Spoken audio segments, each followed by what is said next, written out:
Welcome to Thrive Deeper, the show based on the Thrive Bible reading guides. This is an ongoing conversation about God's Word with Thrive's author, Dr. Matthew Jacoby, and your host, DJ Payne.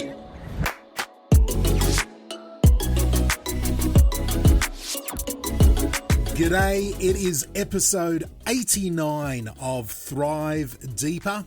It's your old pal DJ Payne here with you, and we've taken the Thrive Deeper machine out. We've given it a bit of a dust off, we've changed the batteries, given it a slightly new paint job, and now the show is coming to you every 2 weeks, every fortnight, a new episode of Thrive Deeper. It's still Matthew Jacoby and myself going through the Thrive Daily Reading Guide with you.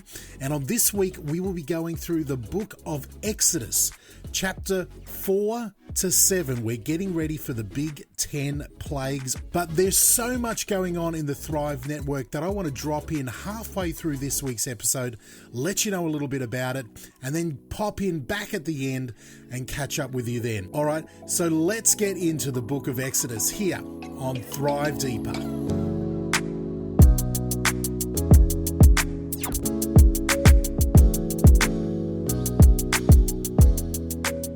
Matthew, you are currently in the USA. I'm all over the place. You are. You are Quite literally. I am. Now, obviously, when we're recording this, you're right. here. We're recording this ahead of time. That's right. But you're heading over to the States for a Sons of Korah tour. Yep, for 2 weeks, California. Yay! Just California. Yeah, just California. Okay. Well, LA itself is like a country. I think LA has the population of Australia. So You're right. Yeah, I mean, and most of the time is spent around the LA area. I mean, you know, we've got a number of concerts there, and then up as far as Bakersfield and fantastic. Yeah, so that's it. I mean, you don't have to go far. America's just so like it's the massive cities. Yeah. Yeah, it'd be good. Now, if by chance someone is listening to this, downloaded it, and listening to it today as it comes out, wow, you guys are still in the USA, is there a chance that they can come and see you live if they're in California? Yeah, there is. Okay. Yeah. So I can't tell you exactly. I mean, I haven't even looked at the itinerary yet, so I'm not sure where we are, what we're doing. But the best way to do that, I'll give everybody a heads up. Have a look at sonsofkorah.com, isn't it? Sonsofkorah.com? Yep. And that'll have all the gig guide and everything like that. Yeah. And you can find out where, if you're in California, you can get to California and you're listening to you're like, oh, I can get there because you're there till about March the 3rd or so. Yeah, about that. Yeah, I might have a look at sonsofkorah.com myself and it's about time you went over there. I should actually take a look and see. Now, this is our first, we've gone back to what we originally started with over a year ago, and now we're back to fortnightly podcasts with Thrive Deeper. Yeah. And the exciting thing is, as everybody is listening to this, last week, our very first episode of Thrive Perspectives came out. That's right. So now, and again, doing a little bit of housework to begin with, we've got 2 podcasts going because you know how much you all wanted to have more of Matt and I in your ears. We've got 2 podcasts now. We've got Thrive Deeper, this Bible study accompaniment to the Bible, reading guide that is Thrive. Yeah. So this is coming out fortnightly. Now the biggest thing that will affect us as we do this fortnightly is, and the biggest thing that we're going to have to struggle through with this, and we already know this, we've been talking about it off microphone, is we love getting into the weeds of the passages and stuff, and we could spend a long time, getting right into it. We're trying to cram a lot, 2 weeks worth of reading into a fortnightly show.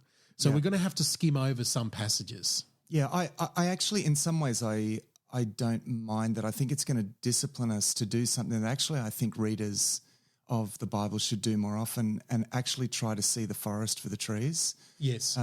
Because the meaning is in the bigger blocks. I think what tends to happen is that we get pulled down into the details so much that we miss the big picture. And actually what I want to focus on very much as we move forwards, and we've been doing this already, is actually the role of the different stories that we work through, the role of each section. Even if we're looking at a letter of Paul's, again, there you can get so drawn into the details that you miss what is the overall thing that he's trying to do. Yeah. You know, when we look at a passage in Scripture, you know, for example, when we looked at that strange story of Judah and Tamar, and yep. it's like, well, what is the role of this story? Yeah. You know, because you just have a strange story. Yeah. The way to understand that, first and foremost, is to understand the role of it in the narrative. And I think that makes a lot of things make sense. That I think is what people look at these strange stories and think, what is with that? Because you can't just look at a story and draw a clear moral from it. That's not what this is about. This isn't like Aesop's fables or they have a different role. They have this, you know, they prophetically foreshadow things in the future, and we're going to look at a strange story today where that's the case. Awesome. Okay, that's a great point. I'm looking forward to that because, like you say, that's a good discipline because sometimes we who have been in the Word for a long time, it's sort of easier to fall back into, you know, some of the minute details. Not easier is not the right word, but we can lose some of the bigger picture that we're trying to put out there. So that's what we're going to be doing with Thrive Deeper going forward. And as you might have just heard for the first time, there's a new podcast. Yeah, it's Thrive Perspectives. Not to make it complicated, I know that not everybody is a podcast dweeb like myself, but it is a separate feed. You have to subscribe to it. It's an all-new podcast, Thrive Perspectives. You just search for that in your podcast players. You find it, you subscribe to it there. We're going to be linking to it all over our Facebook pages, and I'm going to force Matt to maybe even put an Instagram post up and even his own personal thing just to get it out there and let people know what we're doing. And you'll be able to find it out there. Thrive Perspectives, Thrive Deeper. 2 fortnightly shows, different in their focus, but hopefully somehow you'll feel like it's connected, you know, with some sort of connection there. Yeah. So keep your eyes peeled for that. I'm really excited. I'm looking forward to 2020 as we move ahead and try some different things here. Now we're in the land of Egypt, and we are in the book of Exodus. Last episode, we looked at the setting the scene here for the book of Exodus, coming out of the book of Genesis, roughly 400 years after Joseph. We are introduced to probably the second most important character in the Bible, and that is Moses. Yeah, that's right. As we said last time, Moses' importance is highlighted in the fact that the writer of Hebrews feels like he needs to make the point as to how Jesus is superior to Moses. Yeah. So he is a very important character. Now, one of the interesting things is the questions. I mean, I know we have questions, but I've got a question that I'm going to pose. And then I like it. We do have some questions to start off. It's interesting that Aaron becomes the one whose descendants really essentially are acknowledged and that's in the ancient world. This is an important thing. What role do the descendants of this person have? Yes. Now, the interesting thing about Moses is his descendants don't really amount to anything. It's really Moses, and then it doesn't start any line of priests or line of kings or line of even prophets, but Aaron becomes the one whose line they become the high priest. Now, Moses was a Levite as well, and you think, well, so why did Aaron, like what? Now, and I wonder if this has something to do with Moses shirking the responsibility. Now I know in the sovereignty of God, clearly in chapter 4, you know, where Moses is saying, please send someone else. Now, it does say the Lord's anger burned against, God was getting a little tired of Moses trying to shirk this, right? 100%. Because at that point, by chapter 4, this is the second conversation. And Moses is still saying, no, I don't want to go. Yeah. Now, I mean, we see God's sovereignty there in that God had already made provision. Aaron was already on the way. We see in that conversation. So Aaron was already going to give him support. But I think, you know, because we know from the later story that things that Moses did had implications for him. You know, the fact that he struck the rock rather than speaking to it. Yes. That, you know, was important for a prophet. You've got to do exactly what the Lord reveals. You change the gesture, you change the words, and that's a serious thing for a prophet.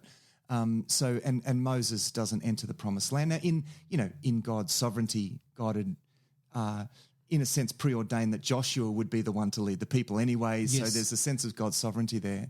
So I think clearly God had wanted Aaron to be a part of it, but there's still this interplay in the Bible between what God sovereignly chooses, but there's still a strong sense that our choices matter. 100%. And it also, there is definitely the blessing there from the decisions of Moses' parents with the children. You know what I mean? Like Aaron and Moses sort of being connected as brothers and being Levites in that way. But it's right. But I've always thought of it, and tell me, and again, we're thinking out loud here, that it's almost like, I'm going to use a word that you hate and I still struggle with, like the thought of dispensationalism, that God does different things at different times with man. And it's like that evolving. It's like God dealt with Moses and set up a priesthood and everything like that. But then it's like the really close family sort of relationship type of thing doesn't really come out until David, like that kingship. So I've always thought of it as I've sort of it as a natural progression in my head. Like Moses had this very interesting, unique relationship. The Levites came out of that, and then God sort of took it one step forward with David, saying that Jesus is going to come from your line. It was like I don't know. Actually, the Aaron's descendants become, in a sense, that first kind of thing. Yeah. Now, and this is what I'm noting here is that. These questions, they're not really the right questions to ask, but could that have been Moses' descendants? Yes. If Moses, because there is that sense of consequences for actions, and Moses at the start really shirks that. And it says that God is angered by him, and so Aaron then speaks for Moses. And so Aaron is elevated 100%. Because Moses is shirking a bit of that. That's for sure. But now Moses steps up. He does step up. Yeah, and we also get points in the story where Aaron steps down. Yeah, that's right. Aaron. Exactly. Aaron. So there's grace involved in this. Yeah. But I sort of get the vibe of what you're saying, that God really does elevate Aaron. Yeah. Because of Moses' response. Yeah, that's right. So I think, and it was pointed out, I read in that suggestion in a commentary as well, and I thought, gee, that's a really interesting point. There's something there about the complex interplay of what God sort of sovereignly chose to be, but there's also this sense that our decisions actually have consequences. Man, these are the type of interesting one for people to think about. Yeah, these are the type of questions that really get me going and think, oh man, one day I'll be able to sit at Jesus' feet and say, now what about this? And we get all these. Yeah, that's right. Now we're trying to, in this new reformatted version of Thrive Deeper that we're doing, we want to cover your questions smack bang right at the beginning of the episode, and we're going to fly through a few of these. We've got a few questions in the old hopper here. Now, one that's been sitting around for a little while here is Tungy's one. Yeah. Now, she had a question about Esau, and I think we mentioned it on a previous episode. Cut a long story short, you're going to contact her directly. Yeah, that's right. I know Tungy well enough. Yeah. Sorry, Tungy, I'm going to have to just send you a whole lot of stuff on this because it's just too difficult to summarise. And it's a great question. It really gets into the nitty-gritty. Yeah, about Esau's descendants. Esau's descendants. Why do we get the genealogy the way that we did in the book of Genesis? Let me say just one thing generally about that. His descendants are important because he is a child of Isaac, who's a child of Abraham. Yes. So that, that people and where they go and where they end up, there is significance in that. Yeah. That's then where we get into the details. So we might come back to that. It's like even referencing the point that we said at the beginning, we want to sort of fly above a little bit of the text. Yeah. I mean, that's one of those wins where we can really get deep into it. Of course, they become the Edomites, and the Edomites become the arch enemies of the Israelites. So it's really interesting where Esau's descent goes. I mean, the two brothers, Jacob and Esau, they reconcile, but later on in history, Edom and Israel, are really at each other's throats. Yep. So it's an interesting story. Yeah. Okay. Tungy, thank you so much for your question. We appreciate it. Alan D got a hold of us. He said, hi guys, thanks for the great resource and all the work that you put in. My question is, after Jacob's name was changed to Israel, why was he still referred to as Jacob so often?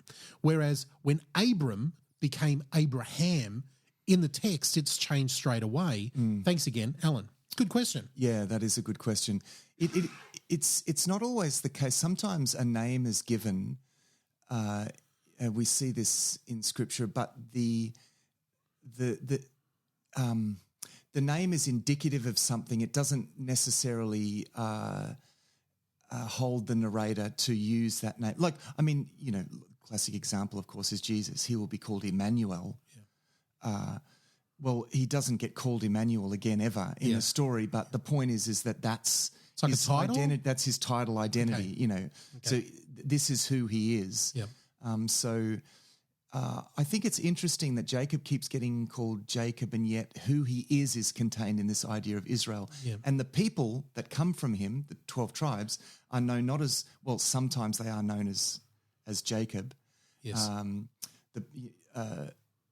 Interesting when the kingdom splits, and often talking about the northern kingdom, it's often referred to as Jacob. And I wonder sometimes whether that's a bit of a hark back to the infamous beginnings. Sometimes prophets like to remind, don't feel self-entitled, just remember your humble beginnings. So Jacob is used there. Yep. Perhaps that's what the narrator has in mind. But the important thing is that Israel becomes the name of the tribal confederacy that comes from Jacob. So the name indicates a new kind of identity that's bestowed upon him, but then that actually gets carried forth. Something that occurred to me when I read this question is maybe it's because in the story of Abraham we're dealing still with just one man. Yeah, you know what I mean, and that's why it goes from Abram to Abraham straight away. Whereas with Jacob becoming Israel, we've got a lot of sons. We've got a nation building. So we're dealing still with the person of Jacob, but there's concept of, like you said, the nation there. Maybe that's the contrast between the two. Abraham is still very much his story. Jacob becomes a story of Israel. Yeah, I think that's very true, particularly because that episode of Jacob wrestling with God is actually saying something prophetic about the identity of God's people. Yeah. What is it that constitutes God's people? What is it that what is the characteristic thing, the thing that should characterize them? And this connects with Paul's point. It's faith, because what that episode of Jacob wrestling with God, that I'm not going to let you go until you bless me, that's what faith is, right? Yep. And this is what this is, in a sense, they are God's people through faith. And, of course, Paul makes that point abundantly. Okay, we got two more questions here from Chris. Chris says, I'm assuming that the two midwives referred to in Exodus 1 were leaders of a number of midwives, or did most Hebrew women didn't have midwives attending their births? If the growth of the Hebrews was such a thing that the Pharaoh wanted to cull down the Hebrew people, two women couldn't expect to attend every birth, or maybe they had other people. So the question there is this example of the two midwives not being able to manage further demonstration of God's blessings? What are your thoughts about the two midwives? There we're getting into the nitty gritty there, but no, that's good. That's a good pickup. I mean, clearly it shows there that they weren't able to get to everyone. There are lots of children, and so they're not necessarily lying. They're just obviously God's blessing them, so the Hebrew people so much that they can't get to everyone. Now, remember, the Hebrew people are forced into labour, so I think that's mainly the men, but I think probably the women, there's something on the women there as well. So, there would have been a limit on how many people could probably work as midwives. Yep. So perhaps they're throwing that back to Pharaoh. Well, you've only authorised two of us, and we can't keep up with everything. So I'm not sure. I mean, that's really conjecture, but because we're not told. But the text seems to indicate that they actually can't keep up with it all. I found a little footnote that I found very interesting. That one of the Jewish rabbis in the 11th century said that the two midwives that we find out their names are, is it Shipra and Pura? Yeah. He says there was a belief there that the two Egyptian midwives were actually Moses' mother and Miriam. Now I don't see Hebrew midwives. They were explicitly Hebrew midwives. Yeah. Yeah. So if they're Hebrew, do you mean are they Egyptian midwives or Hebrew midwives? Well, it says that they're Hebrew midwives. Okay. So they're Hebrew women. Yeah. So were these Egyptian names of Moses? Okay, yeah. That's one interpretation, which I found interesting. Look, rabbinic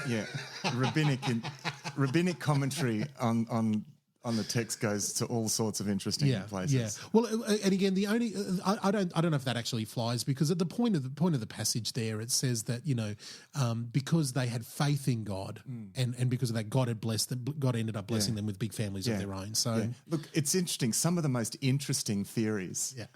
Even a lot that I really like actually come out of rabbinic commentary on the text. Yeah. All right. We got one final question here from Julie B. Julie says that when Moses flees Egypt, he meets his future wife at a well whilst helping her water the sheep. She goes, and this is what I love her thinking. I love the thinking of the question here. Jacob also met his wife this way. Is there significance of this? Because the same thing happens with Isaac. His servant is in the same situation. She says, hang on, basically, is this got something to do with Jesus and wells, a good shepherd, the sheep? She's thinking in these patternly ways. I love it, Julie. I love it. Yeah, it could just be a cultural thing that's where a very disparate nomadic people tended to gather around water holes. It's a little bit like,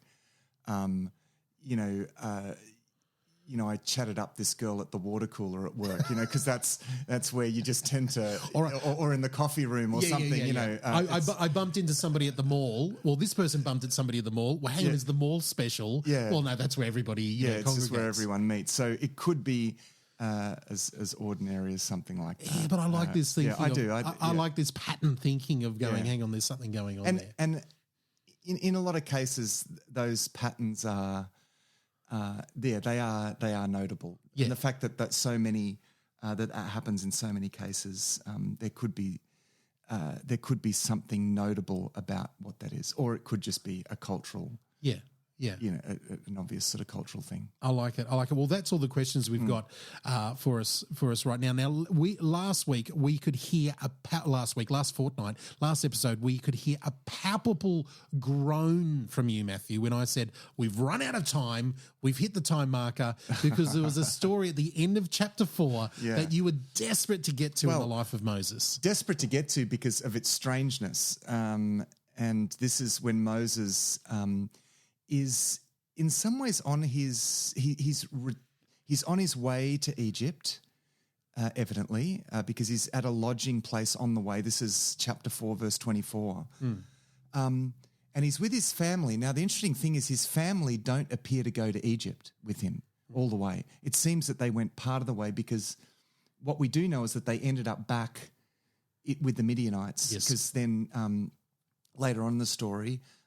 Reuel or Jethro turns up with his sons and mother, with the sons and wife, so she rejoins them later. But it seems she's going at least part of the way, and it says he had a lodging place on the way. The Lord met Moses and was about to kill him. But Zipporah, that's his wife, took a flint knife, cut off her son's foreskin and touched Moses' feet with it. Surely you are a bridegroom of blood to me, she said. So the Lord let him alone. And he said, bridegroom of blood, referring to circumcision. All right. Yeah, okay. It's strange. And look, there's discussion around this, but, again, the sort of principle that I've applied here is that when you get a strange story like this, there's generally something indicative about that story. This is alluding to something beyond just the story. So looking for an easy moral. This is what we go on. What is that about? If this is just about outcome, that's not going to get us there. This is clearly circumcision is the sign of the covenant. Yes. Moses has gone to the Midianites. Some have suggested that Moses may not have been circumcised because from a very young age, he was brought up in Pharaoh's household. And I know you've suggested that maybe he was recognised as a Hebrew because he was circumcised. Yeah. But a lot of scholars suggest that he probably wasn't, and that this is of issue here, and that his son, well, certainly his sons hadn't been circumcised. Okay, now whatever is the case with Moses, see, the suggestion is here because one commentator suggests that Moses' feet is a euphemism for his private parts. It's like between his feet. Maybe I think that's stretching it a little bit, but whether Moses wasn't circumcised, and so this, circumcising her son. And either way, whether Moses was or wasn't, the point here is that his son wasn't. Now, this is a problem because this is the sign of the covenant, and God is actually doing what he's doing in answer to his covenant with Abraham. Yeah. So there's a break here. Now, someone might say, oh, look, what's the big deal? Can't he get to that later? Like, why does God want to kill him just for that? No, this is a prophetic event, okay? So this isn't just between Moses. No. This is symbolically declaring something to everyone. Yes. So God is, so it's like, and in a sense, what this looks like is what's about to happen in Egypt. God is come. It's like the angel of death is coming, and the angel of death is going to pass over the Israelites because they are covered, as it were, by the sign of the blood. Yes. Okay, and this, I think, kind of preempts that. So what is it? What protection does he have? Because Moses is, like every other human being, is not deserving of God's mercy. Yeah. It's only because of God's promise made to Abraham that is passed on through to Moses and the Israelites. We know that's why God's saving the Israelites. Yeah.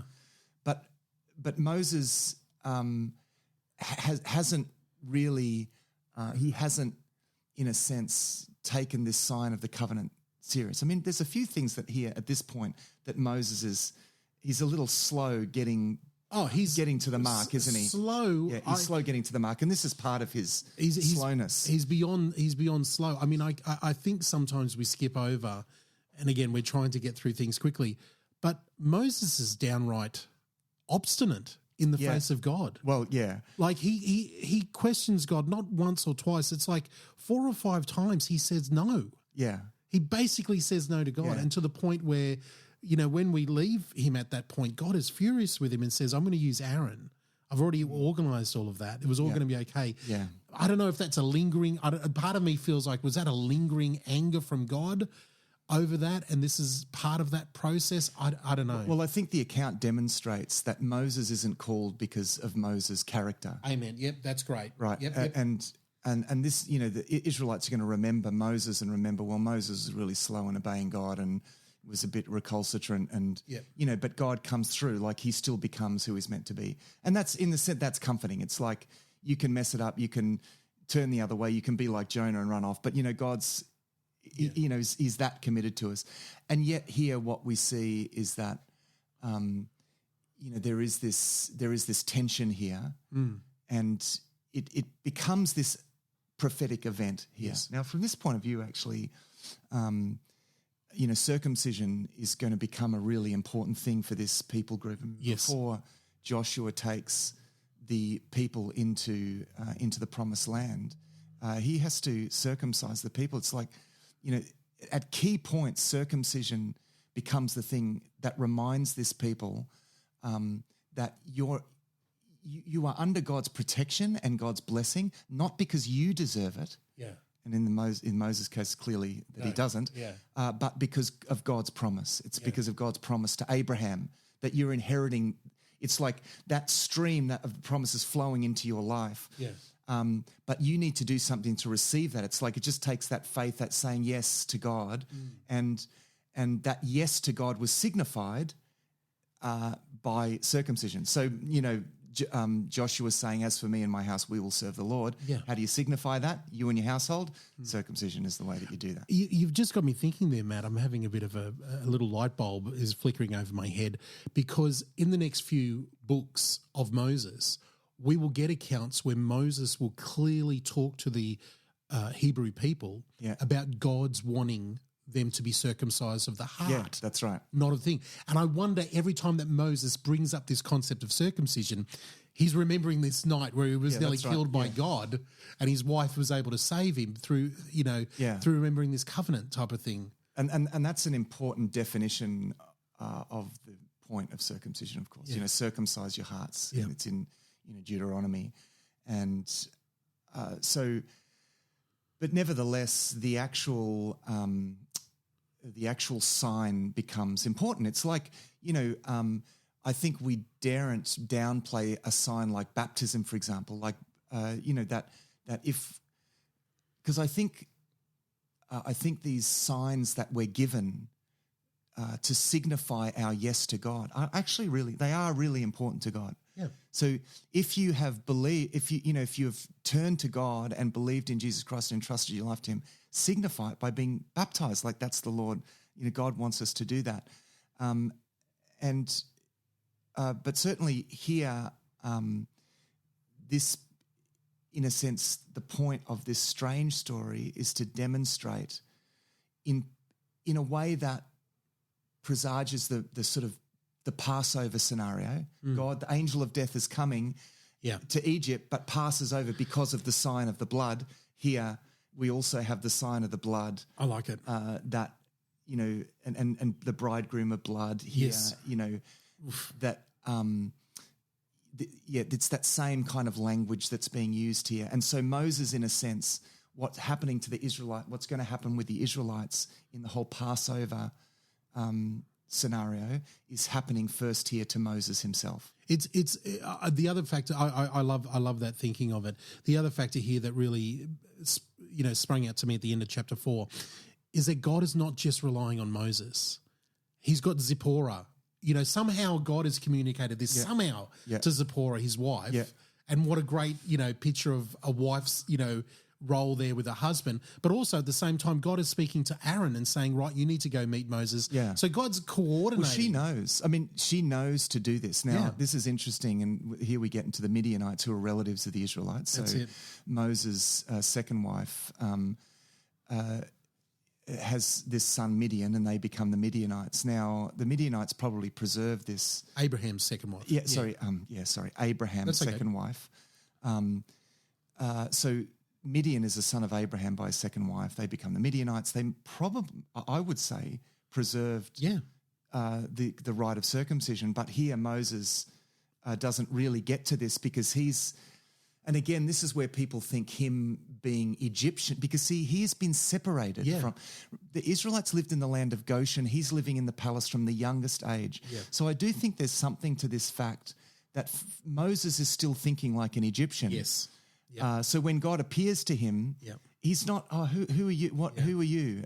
He's not as familiar with God as I think probably his own people in Egypt are, and as probably even the Midianites are, because he's grown up in Egypt, quite isolated from that. I love it.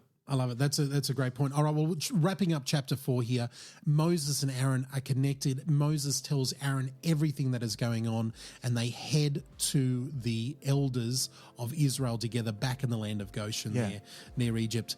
All right, we're going to get into the next 3 chapters. We're going to plow through that as we continue through Thrive Deeper. Let's take a quick break and get ready to head into chapter 5, 6, and 7 together of the book of Exodus on Thrive Deeper.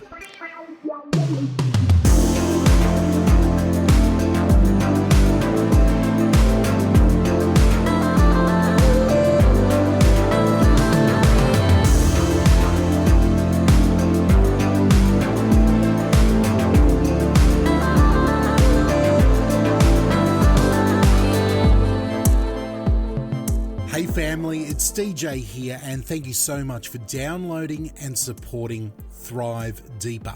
I just wanted to take a moment in the middle of this week's show and let you know what is going on behind the scenes at the Thrive Network. We have got a brand new show.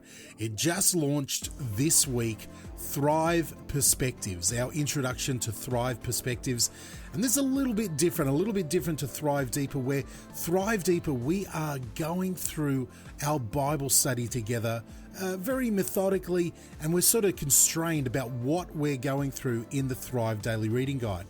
Thrive Perspectives is a chance for you to ask Matthew and myself questions that maybe don't come up through Thrive, maybe some bigger questions, some perspectives and worldviews that you have in your Christian walk.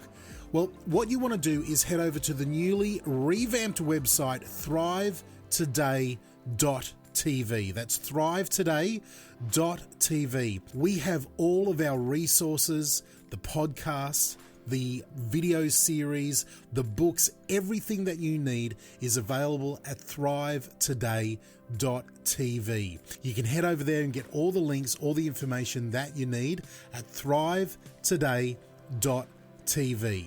So think of Thrive Today as the network. These are the shows that we're putting out, and you can head over to Facebook and join in the discussion in our community groups there. It's all explained at thrivetoday.tv.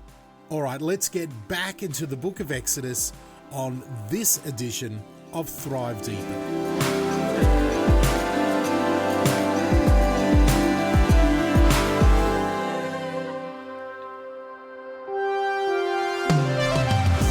You're back with us on Thrive Deeper. We've got our Bibles open to the 5th chapter of the book of Exodus, and we are reading through this exciting time of Moses and Aaron coming to Pharaoh. Now, Matthew, one of the most important characters, and this is an entirely new sort of theme in the Bible, as we've just gone through Genesis and we've seen different patterns coming and different ideas coming through what is going on. This idea of the evil king, the evil Pharaoh, being all out evil and bad, the big bad guy. We haven't seen a character like this before in the book of Genesis. We've had hints of bad dudes and wars and stuff like this. But this guy, God has got his eye on Pharaoh. Yeah. And we get some pretty disturbing things out of the mouth of God about Pharaoh's heart and what God has got prepared for him. Yeah, well, we'll talk about that in a moment, because we're going to talk about God hardening Pharaoh's heart. But yeah, Pharaoh becomes the chief villain of this story. And Pharaoh, this is important because Pharaoh was seen as a god. The Pharaoh was seen as a god. Even, I would say, even more than semi-divine. He had this kind of divine status. So this is a showdown. Who is God? Who controls the land? Now, one of the key roles of Pharaoh was to be the guardian of the order. A lot of we've talked in previous episodes about this idea of chaos and order, and we see that Genesis speaks to that idea of chaos and order. Well, that was a very strong, ever-present idea in Egyptian society, and the Pharaoh was, in a sense, the guardian of that order. Yeah. So what is going to happen here is that God is going to come, and his judgment is going to unleash chaos onto the nation of Egypt. Yeah, to show that Pharaoh's not in charge.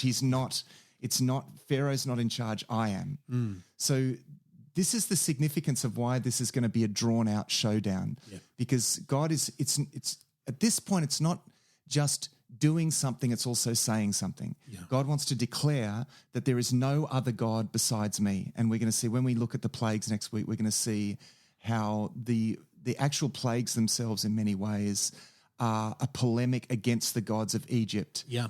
You know, and Pharaoh in particular. So yes, Pharaoh becomes this arch villain, but it's partly because of who Pharaoh claims to be. So he's sitting there on his throne with his crown on. Right on the forehead of his crown is a snake. Now, I've already seen the snake before. Becomes the symbol of Satan. You know, you can't help but think there's some kind of connection there. Yes. With this Pharaoh, this being the sort of tool of the serpent in some sense. Definitely.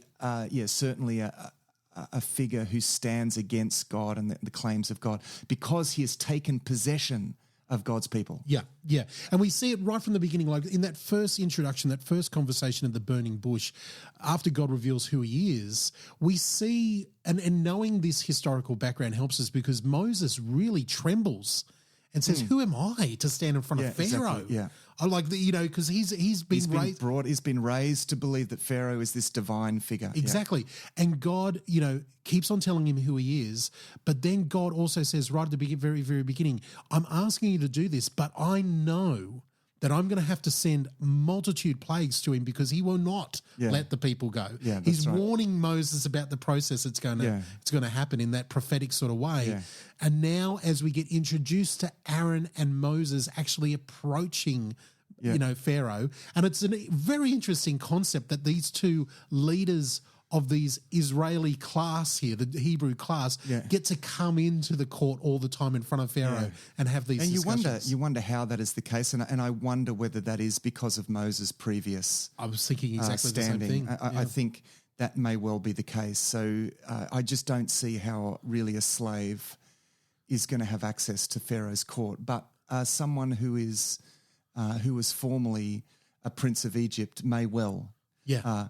And, because he's still, he's still in a sense a death sentence over his head. I can understand why Moses is, this is like, this is like walking into the police station, going back to the scene of the crime. Yeah. And saying, here I am. I mean, so he takes this in really what is an enormous step of faith. Yeah. Now, the interesting thing is that when he does this, I mean, he goes to the Israelites first and he does these signs before them. They believe him. They're like, yay. We got your back, Moses. We've got your back. Yes, go to Pharaoh. He goes to Pharaoh, demands that. Pharaoh... the response of Pharaoh, you got me thinking here because, the Pharaoh being, with that serpent on his crown and stuff like that, in chapter 5, verse 2, our first conversation with Pharaoh, and oh my goodness, does this echo the serpent in the garden? Yeah. When Moses says to him, this is what the Lord God, and he says, is that so? Retorted Pharaoh, and who is this Lord? Yeah. And why should I listen to him and let Israel go? I don't know the Lord, and I will not let Israel go. Oh, yeah, it's really, really arrogant, and it really opens up and in a sense, that picture of striking the heel and crushing the head, like there's going to be a striking of the heel first before there's a crushing of the head. I mean, that pattern in Genesis 3:15, like a battle is a battle, and there is the striking of the heel before the crushing of the head. And what we see here is that Pharaoh says, no, I'm not going to let them go. And in fact, I'm going to make the people work harder. So he tells his slave drivers not to provide the Israelites with straw. They have to go and get it themselves. And so this is the interesting thing. Moses goes in, does what he's meant to do, and actually things get worse, like significantly worse. Now, imagine what then goes through the head. It's like, you know what? I stepped out in faith. I did what God wanted me to do, and things have gotten worse. I mean, for everyone who has felt like that's happened to you, let me tell you, you're not the first one, because this is clearly like this is clearly an exercise faith moment. This isn't the first time this kind of thing happens, actually, lest we think that the life of faith is formulaic. I'll obey God and then straight away I get blessed. Oh. No. You have faith in God to the end. Yeah. Even when it seems like you're not, you just keep holding on. Like because I mean, what a great test, and this is a test on so many different levels, and such a beautiful picture of what it is like. I mean, not a beautiful picture for the people at the time, because literally they're having to work more. They don't have the straw to produce what they're doing. The foremen who are controlling all of this stuff are coming back to Pharaoh saying, dude, chill, man. We can't do what you're asking to do. It's no matter how hard. Yeah. And Pharaoh's response is, you're all just too lazy. Yeah. Go for it. And then the foreman come back to Moses and Aaron and said, what are you doing? What have you done? I mean, you can imagine. Yeah. You have made it worse for us. You just think they're going to kill them. And then I love the fact that Moses' response goes back to the Lord. Yeah. And it says he protests the Lord. It's one of the classic moments. And it's like we're right in the Psalms here. Yes, exactly. Because this is what I mean by this. There's such a common feature of the spiritual life. And the point here is that you don't, it's not like faith has an immediate reward. Faith is about holding. It's like Jacob. I'm not going to let you go until you bless me. It keeps on holding on. And so what we see here is Moses actually exercising that faith.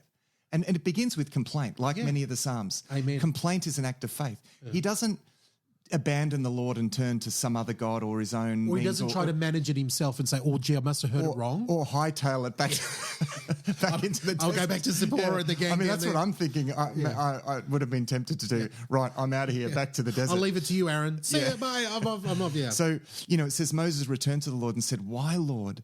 I think so many Psalms. Why? Why, Lord, have you brought trouble on this people? Is this why you sent me? Ever since I went to Pharaoh speaking your name, he has brought trouble on this people and has not rescued your people at all.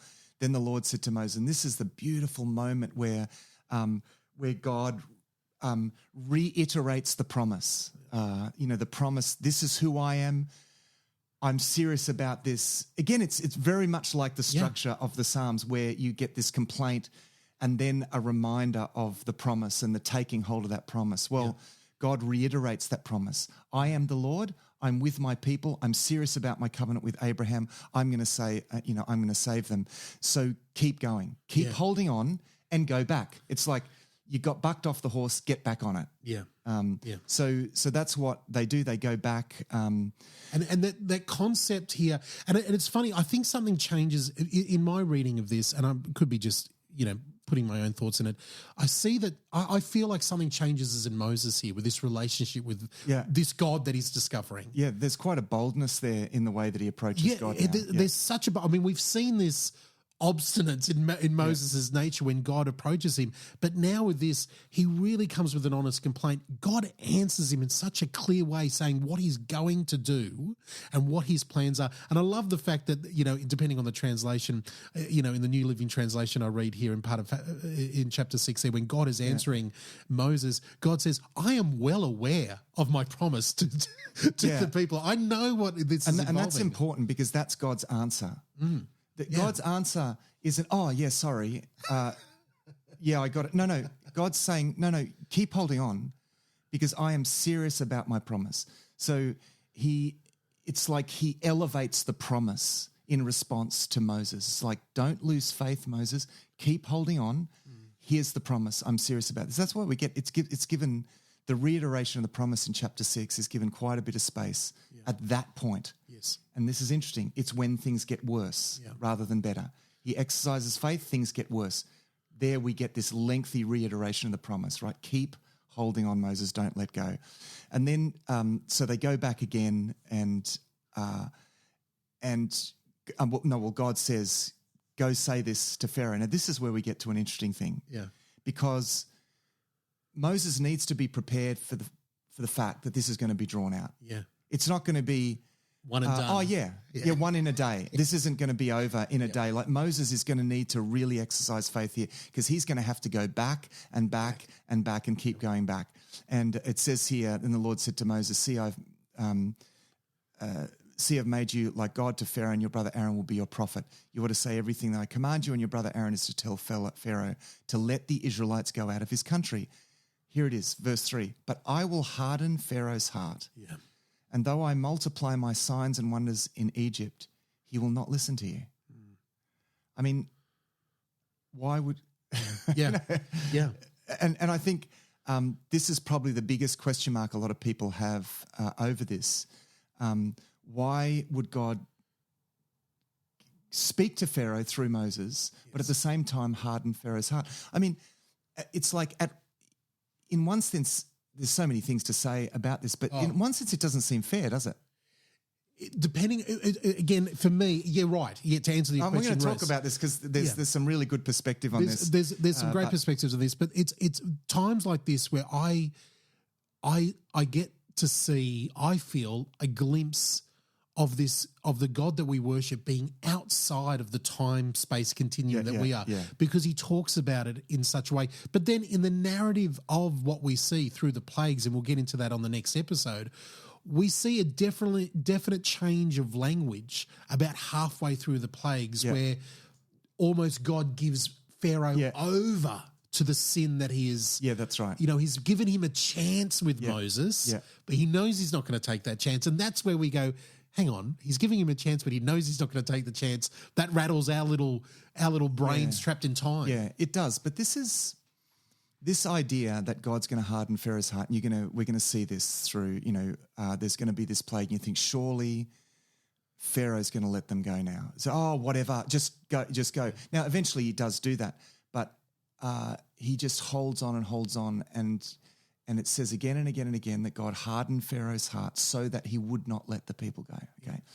So you think, hang on, what's going on here? Is God causing, like almost overriding free will. Pharaoh's almost free will here? Yeah. Well, actually, no, that's not the case, and there's actually a theme here. This is a feature again, we interpret Scripture with Scripture. Yeah. Now, let's shoot forward to Jesus, and I think this is the best perspective on this. In Matthew chapter 13, Jesus says this. He gives the parable of the sower, right? And he said that they say to Jesus, "Why are you speaking in parables?" This is after all of this conflict, right? He's just, in Matthew chapter 13, there's been rejection, yes. Right? Now he starts speaking in you're speaking in riddles now, they're saying. Why are you speaking in riddles? You've been speaking clearly up to this point. What's suddenly now the riddles for? And Jesus answers, he says, because the secrets of the kingdom of heaven have been given to you, but not to them. Now, this is the key part. Whoever has will be given more, and they will have an abundance. Whoever does not have, even what they have will be taken from them. Now, again, this is a complicated one. This might muddy the waters more for some people, but let me explain this so that we can go back to Pharaoh. There's a principle here, I'm going to refer to it as the principle of polarization. Okay. If you are willing to walk with Christ and God wants to make you more willing. Yes. It's like, but if you're not, and there's some other reason why maybe you think there's some benefit or cultural sort of pressure, or like Pharaoh, Pharaoh doesn't want to, he's not going to give up being God. No. He doesn't want to let these people go. He's not given up his pride, not for one moment here. Right to the end does Pharaoh want to do this. So Pharaoh is exercising but what God is doing is polarizing this. Yes. Like, you want to have a hard heart, I'm going to harden it even more. Yes. So that you are absolutely irrationally hard-hearted. So it's like, this is what God actually even does in our lives, actually. He polarizes things. Yep. He wants to bring out both the best and the worst in you, right? So, and let me explain that. Like, if there's something bad in you, he wants you to see that, right? So he polarizes it. Yep. Just lest you, it's like, there's this kind of gray area in my heart. No, God, I'm going to make this black and white so that you see your problem, right? So what God often does is that he brings that to the surface, compounds that in some way, right? If there's a hardness of heart, I'm going to make it irrationally so that you ask yourself, what is wrong with me? Yeah. And God says, that's a really good question. I'm glad you asked. So what's happening here is, here's this hard-hearted, prideful Pharaoh. And at one point it actually says that Pharaoh hardened his heart as well. Yes. At one point it says that. So we know even from the text that Pharaoh's heart is hard. Yes. So what God does is, it's the principle that Jesus says, whoever has will be given more, whoever does not have, even what he has will be taken away from him. Yep. So Pharaoh doesn't have the willingness to let God be God. Yep. Now he's tempted because, oh man, I'm seeing all of these miracles and everything going on, but God's going to harden his heart so that his pride becomes just absolutely irrationally. Exactly. It actually is shown for what it is. Yeah. We see sin for what it is. This is a great picture. And also, I would say, for me, going through it this time, and you're echoing it perfectly there, I was thinking of the beginning of the book of Romans from Paul, in Paul's wisdom. Yes, in the way that he cross-reference. The way that he looks at the natural world that God has set up. Yeah. In the like the natural universe, and the way that Paul sees things through God's eyes, it's exactly that same thing. You are given a chance, but when you decide to turn your back, well, you're really going to, he's going to let you go even further. And God, he said, God has given them over. They refused to worship God because they wanted to practice wickedness. And then he says, and so God gave them over to that evil. Yeah. And so there's this sense in which God says, you want to do that? Then I'm going to plummet you right into it. Yeah. You want evil? I'll give you. Well, it's not, the source of it isn't God, but God is going to, in a sense, compound that. And again, it's this polarization effect. And you see, we see the same thing in Revelation. And it's so interesting to look at Exodus in the light of Revelation. I mean, this is another interesting perspective.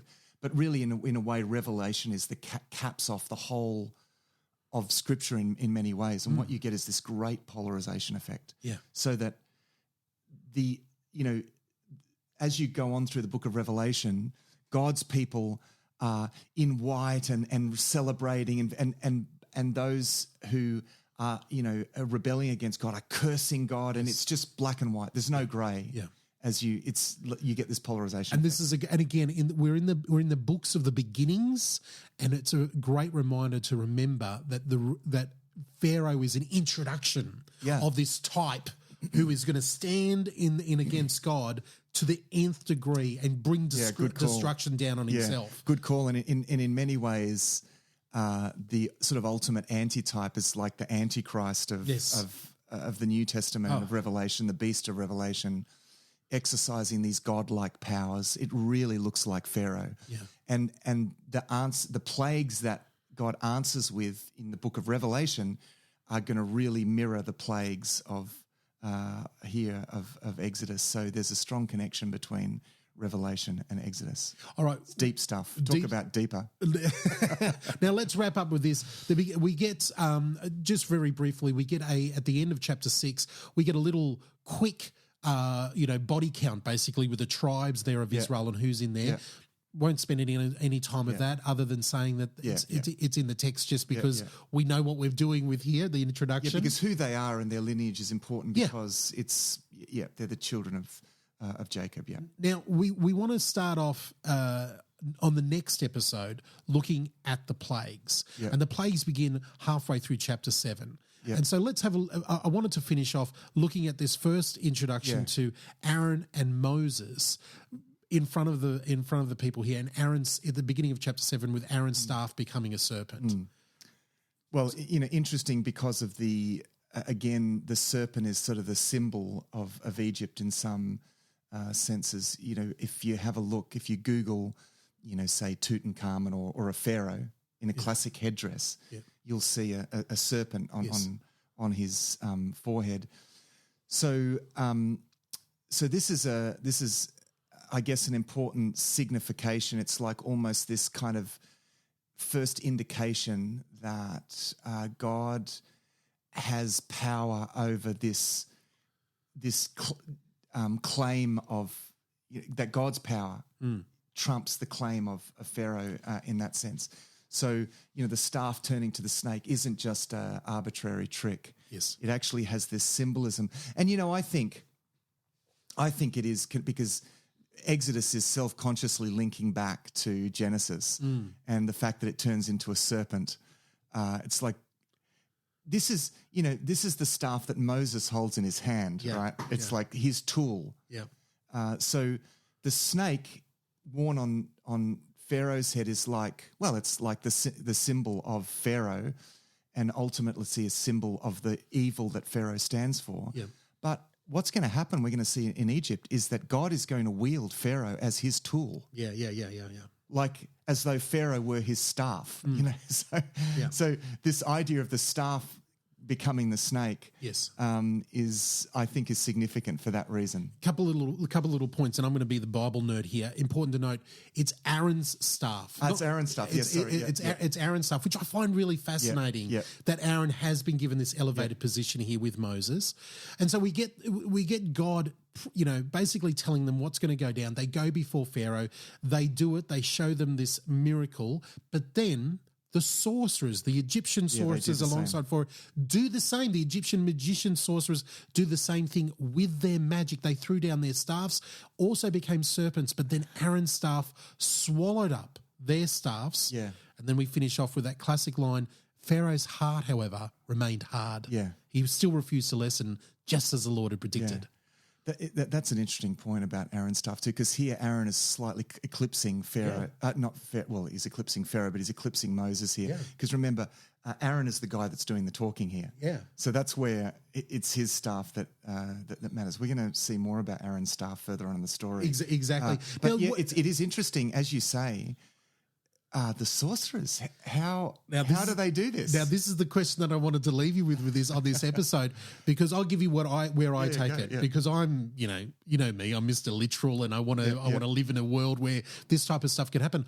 I believe that there was some full-on satanic magic going on here, and these evil sorcerers who were tapping into something, very mystical in this, early, universe that they're living in, and they were able to do this same trick. Yeah.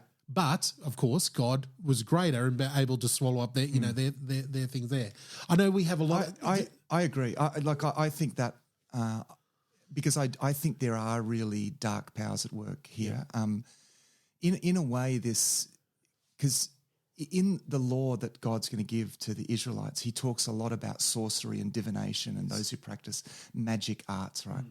And you think, oh, is this just trickery? No, I think actually, because the whole justification for not mixing with that people is that there's some really dark occultic stuff going on here. And it's not just empty stuff. Like, I think it's real dark spiritual stuff going on here. I'm 100%. And I think that's already present here. I think it shows that actually there is this insidious kind of demonic thing going on here that can copy part of the way, but this is the point here.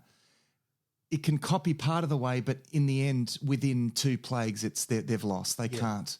They can't copy this anymore. The fact that they can copy the snake and the blood, I think that's interesting. And it's just like they can go that far. It's like they can make, they can bring forth blood and they can make a snake. It's like that's part of that insidious kind of power that they have. Yes. But once you get more cosmic and over nature, and they're just lost at that point. Okay, so I think that's a good point. I'm glad we're on the same page here. Okay, so we're wrapping up this episode here. We're about to embark in our reading through Thrive. We're going to get into the next 10 plagues. Matt, what do you want us to keep in our minds as we go through the 10 plagues and see what plays out here? Because there's some pretty heavy stuff going on.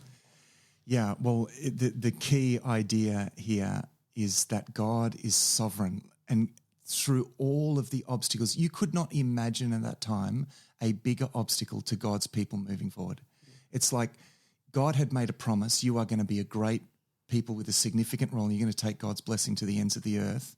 You could not have imagined a bigger obstacle. They're slaves to the most powerful empire at the time, but God is going to set them free. And, this is the same thing.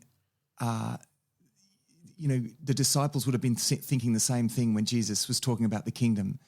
We're a bunch of fishermen in subjection to the Romans. It's like we are so insignificant, and there are so many obstacles ahead. And, and then within the first generation, they're heavily persecuted. This is God showing his sovereignty against all odds. And I think when you take hold of God's purpose, the key thing is you've got to keep holding on to the promise. Hold on to the promise and don't let go, because God will come through and be faithful in the end.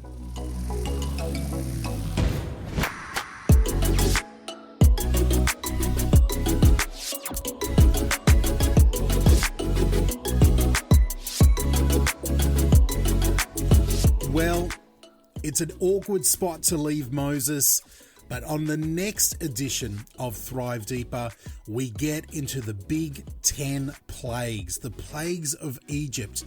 You don't want to miss out that in a fortnight from now. That's right, Thrive Deeper is every 2 weeks. But don't worry, we don't leave you in the lurch. On the alternative weeks, we've got the all-new Thrive Perspectives. Just do a search for Thrive Perspectives in the podcast app that you like to use, and you will find it right there, whether that's Apple Podcasts, Spotify, or any other app that you'll use. You'll be able to find it by searching Thrive Perspectives. You can find out all the information at thrivetoday.tv, the brand new website, thrivetoday.tv. Well, we'll see you in a fortnight. Until then, thrive.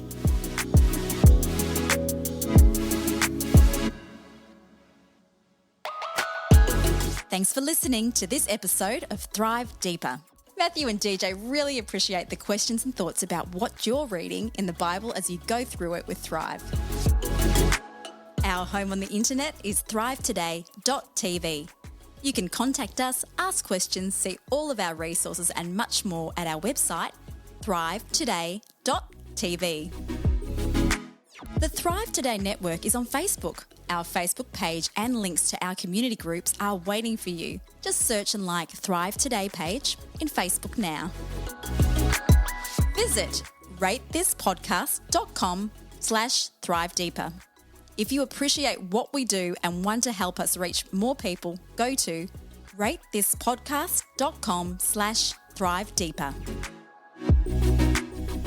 Until next time, our prayer is that these shows will inspire you to go deeper into God's Word and thrive. This was another DJP.FM production.